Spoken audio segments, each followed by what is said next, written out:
Communities. You know, our industry is a community. This room is a community. Our companies are communities. Your organization, your branch, your district, all communities. I had a new community, Sloan Kettering, on the corner of 1st and 67th in New York City. A year ago today, I walked in. They told me to be there at 6:45. I got there at 6:20. And when I walked in, I was the first one, and I was suited. And when I came off the elevator about 20 feet away, there's Louise. And she said with a smile, "What brings you here?" And I said, "I came for radiation." She said, "You came to the right place." And she gave me a locker key and explained how I would go in and change, explained that the procedure would take 15 minutes.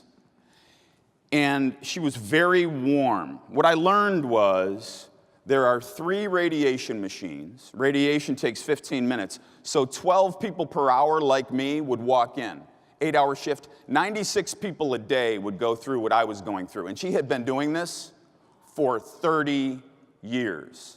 I was told to go sit down, initially in a waiting room with no one, but then everybody came in, and they were dressed cancer casual, comfy clothes, and they're going to treatment. In the first several weeks of their treatment, they would be by themselves and they would look okay. The next several weeks, they would start to sag and they'd be accompanied by somebody else.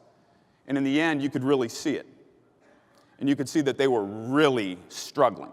What I noticed is Louise developed a relationship with everyone. In the final week, she'd say, "Come on over here." And she'd give them a hug, and all the family members. And on the final day, everybody's crying. And she says, "Come on over here to Mama." And it made me look forward to my final day. And my final day came. My final week came. It was a Monday. I walk in. I'm on the elevator. I said, "I know it's going to happen." And when the elevator opened up, there she is with a smile. She said, "Final week." And then on my final day, on the elevator, excited to go see her, to get my hug. "Get on over here. Come to Mama." And a huge hug. She never mailed it in. 96 people a day. Personal relationship with everyone. Totally inspired me. Another gentleman there in this community inspired me. As I mentioned, everybody was cancer casual, except for this gentleman, Sid. We sat down. He came in about 5 minutes after me. I looked across, liked his style. He was fully suited. After about a week, I sat next to him. "Sid, you look fantastic." He leaned over and said, "I'm 78. "You look unbelievable. What do you do after this?" He said, "I go to work." Loved it. Several weeks later, his wife was there taking care of him. He got called before I did.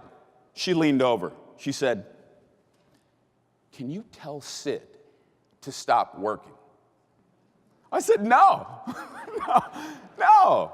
He's amazing. Let me ask you something. Does he like what he does?" He loves it. Do his patients like him? He was a physician. They love him. Does he come home excited? He does.